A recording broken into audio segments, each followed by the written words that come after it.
Un saludo, amigas y amigos, nos volvemos a encontrar nuevamente en su canal Metanoia. Vamos a hacer la acostumbrada reflexión dominical. Estamos en el contexto del domingo de Pentecostés. Nuestra reflexión dominical se centrará principalmente en 3 puntos. En esta reflexión vamos a pedirle al Espíritu Santo, que es el protagonista de nuestras vidas, claro está, también de nuestra lucha cristiana y de todo lo que podamos conseguir espiritualmente. Por eso, ahora que celebramos la fiesta de Pentecostés, el aniversario también de la Iglesia, podríamos decir en sus inicios públicos, vamos a invocar a ese mismo Espíritu. Decimos en el nombre del Padre, del Hijo y del Espíritu Santo. Amén. Señor Dios Todopoderoso, Creador de todo cuanto existe, envía la sabiduría que procede de ti por gracia del Santo Espíritu. Envíala para que sepamos lo que te es grato, lo que es tu santísima voluntad. Envíala desde tu santo trono, para que así podamos siempre cumplir tus mandamientos. María, trono de la sabiduría, ruega por nosotros. En el nombre del Padre, y del Hijo, y del Espíritu Santo. Amén. Muy bien, queridos hermanos y hermanas, estamos ahora ya en esta reflexión de Pentecostés. En primer lugar, quisiéramos detenernos en un primer punto de reflexión, y es que la obra del Espíritu Santo inicia desde lo poco o desde lo insignificante. Esto es así. La obra de Dios siempre va a iniciar desde lo pequeño. Recordemos la parábola del granito de mostaza. Jesús mismo va a decir: el reino de los cielos se parece a un granito de mostaza que es el más pequeño de todos, pero que luego, cuando desarrolla en su planta, va a convertirse incluso en hogar para muchas aves. Pues bien, esto queda narrado en la primera lectura de este día del domingo de Pentecostés. La primera lectura está tomada del libro de los Hechos de los Apóstoles en el capítulo número 2, versículos del 1 al 11, que es la narración del día de Pentecostés. Hechos 2, del 1 al 11 hemos dicho. Nosotros nos centramos principalmente en el versículo 1.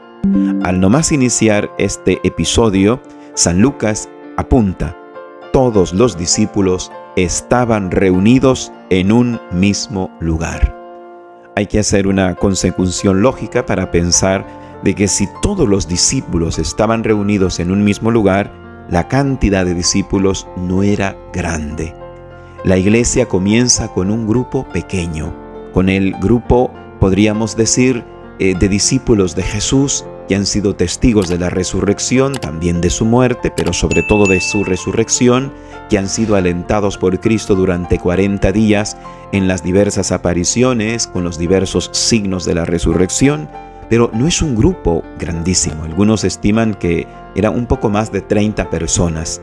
Otros llegan a decir que probablemente quizá llegaban hasta las 50 personas, pero no eran muchas las personas que iniciaron la andadura de la iglesia de Jesucristo en nuestra era. Muy bien, pues todos los discípulos, dice el texto de Hechos capítulo 2, versículo 1, todos los discípulos estaban reunidos en un mismo lugar, Era un grupo pequeño.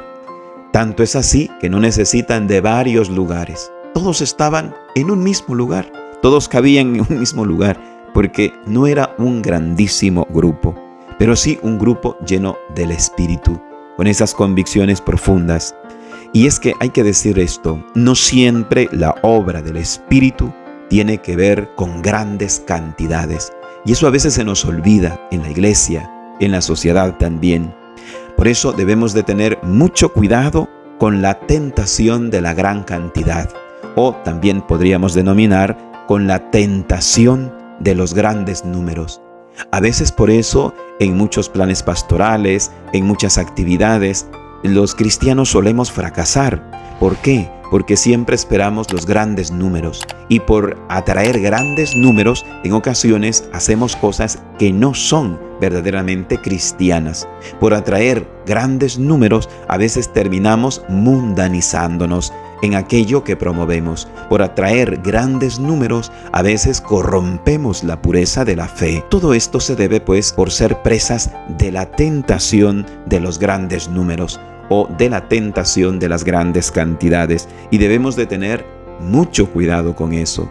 También esta tentación de los grandes números nos lleva en ocasiones a poner una gran cantidad de actividades. Escuchaba a un hermano sacerdote decir que cuando no hay una oración profunda entre los movimientos, en las parroquias, en las comunidades cristianas, el Espíritu Santo castiga con una cantidad exagerada de actividades y de reuniones.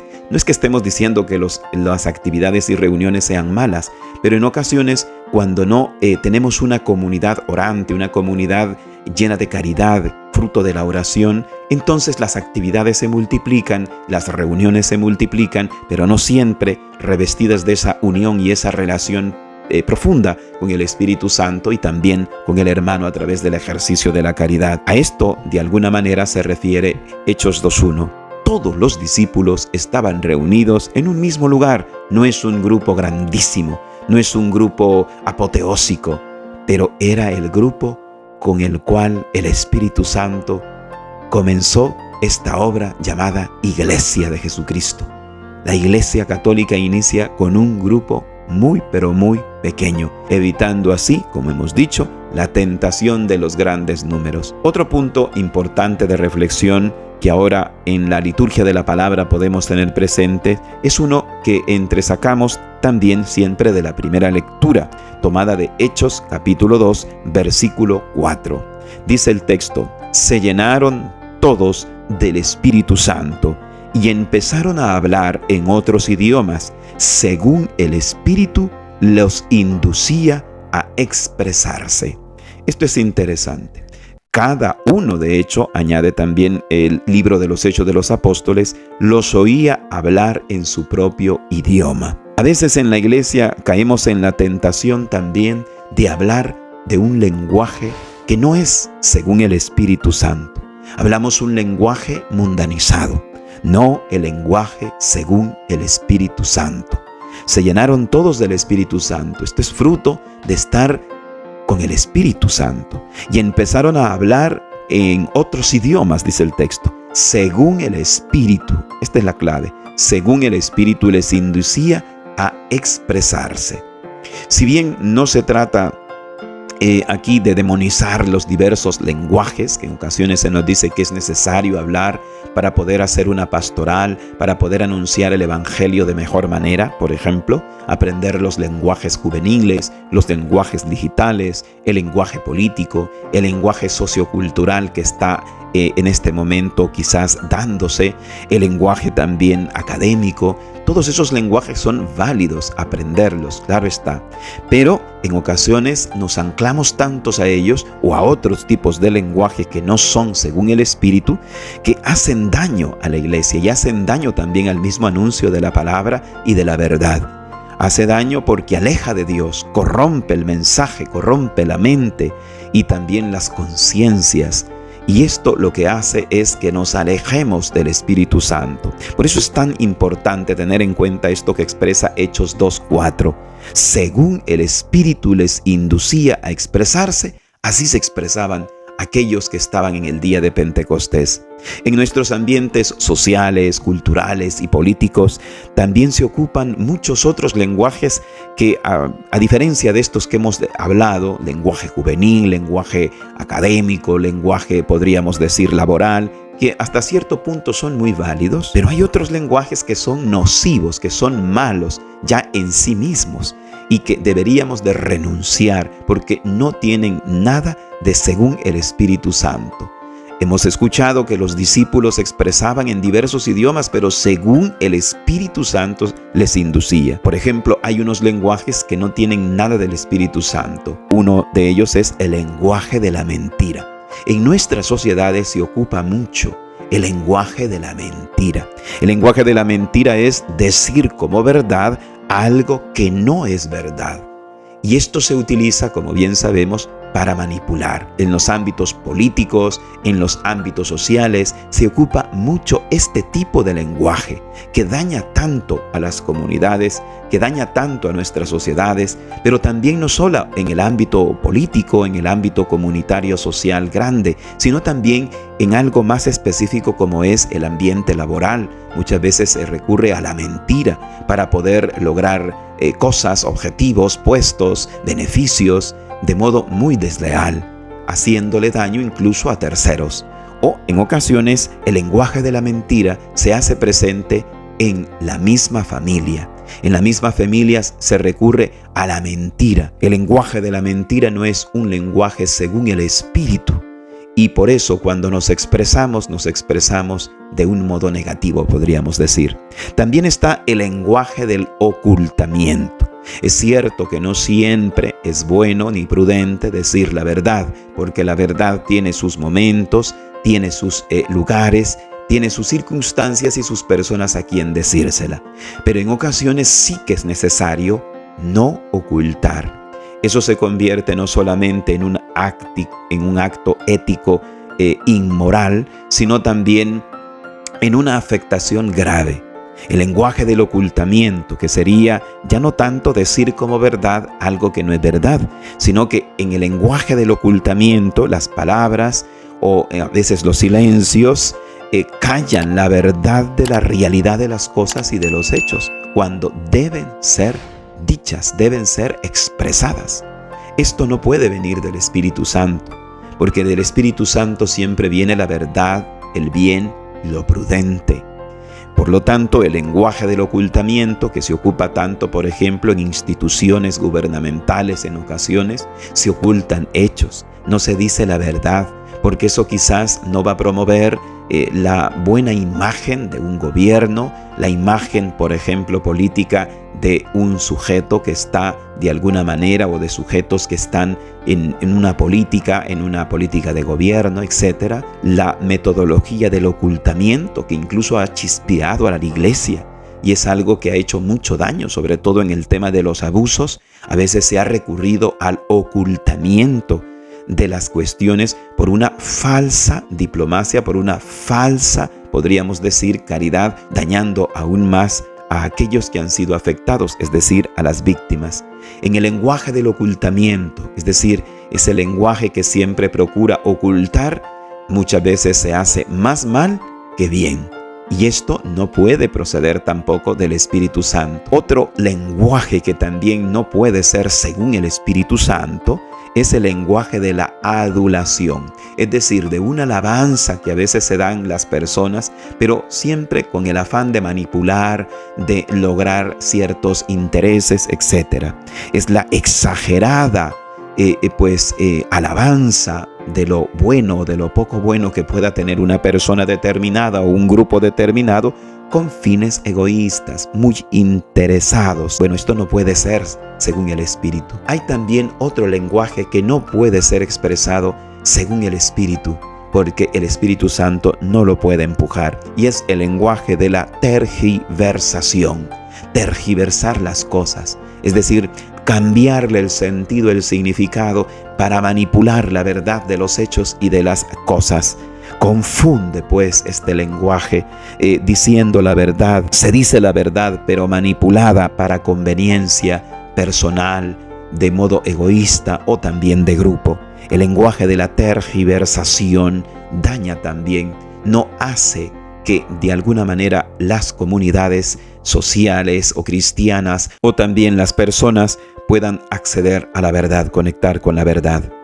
Volvamos nuevamente al texto de Hechos capítulo número 2, versículo 4. Se llenaron todos del Espíritu Santo y empezaron a hablar en otros idiomas según el Espíritu los inducía a expresarse.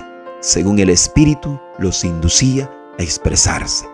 Cuidémonos de estos lenguajes, del lenguaje del ocultamiento, del lenguaje de la mentira, del lenguaje de la adulación, del lenguaje de la tergiversación, también del lenguaje del odio, que divide entre buenos y malos a los grupos y a las comunidades. Es un lenguaje que se me estaba olvidando. El lenguaje del odio, que a veces está también popularizado, sobre todo en el Internet. Detengámonos también, hermanos, en un último detalle, que ahora lo recabamos del Evangelio del día.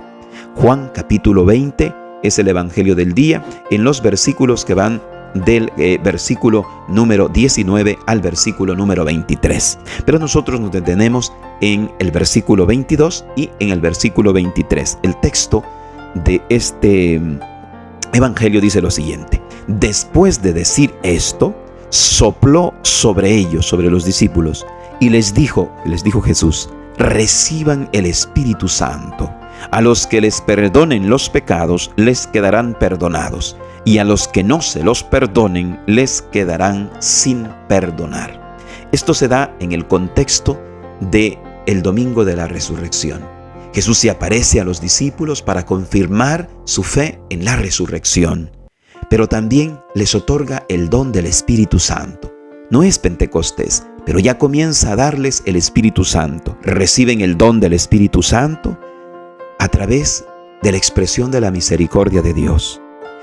Recibir el Espíritu Santo, hermanos y hermanas, es recibir la misericordia de Dios. No se puede entender el don del Espíritu Santo sin la presencia también del perdón de Dios. La presencia del Espíritu sin experiencia del perdón de Dios no existe. Un alma sin experiencia del Espíritu Santo es un alma sin experiencia de la misericordia de Dios, sin experiencia de su perdón amoroso. No hay experiencia del perdón de Dios sin experiencia del Espíritu Santo. Por eso es que aquí en San Juan capítulo 20, versículos 22 y 23, dice que Jesús, cuando da el Espíritu Santo, también otorga este poder del perdón a sus apóstoles, a sus discípulos. Reciban el Espíritu Santo. A quienes ustedes les perdonen los pecados, les quedarán perdonados, y a quienes no se los perdonen, les quedarán sin perdonar. Esto es lo que el Espíritu obra en aquellos que de alguna manera le han recibido. Es el perdón. Esto es lo primero, porque por nosotros no podemos ser justificados. Nos justifica la gracia de Dios, y esa gracia de Dios es obra del Espíritu Santo en nosotros. Hay un hambre en el espíritu humano de ser perdonado de modo perfecto, de modo pleno, y ese perdón no lo puede dar ningún ser humano, porque el perdón del ser humano, aunque restablece hasta cierto punto, no restablece en modo pleno y perfecto. Por eso, el Espíritu Santo trae consigo la experiencia del amor misericordioso de Dios. Por eso hemos de pedir ese don del Espíritu, porque pidiendo el don del Espíritu hacemos esa experiencia de sanación interior. Somos perdonados por Dios. Hacemos la experiencia del perdón maravilloso y lleno de ternura que solamente Dios puede dar. Nosotros podemos ir pidiendo esto en la oración, pero también podemos irlo experimentando cada vez que nos acercamos a hacer una confesión bien hecha, haciendo un buen examen de conciencia, liberándonos de aquellos pecados que más vergüenza quizás nos dan, porque este poder lo tiene la Iglesia a través de sus sacerdotes, a través de sus ministros, de liberarnos de esto que es la culpa, de alguna manera, que deja el pecado en nosotros. Por eso hemos escuchado esto: reciban el Espíritu Santo. A los que les perdonen los pecados, les quedarán perdonados, y a los que no se los perdonen, les quedarán sin perdonar. Pidámosle al Espíritu que venga a nosotros para que nos renueve cada vez más. Que Dios nos ayude a todos. Que así sea. Hasta la próxima, si Dios lo permite.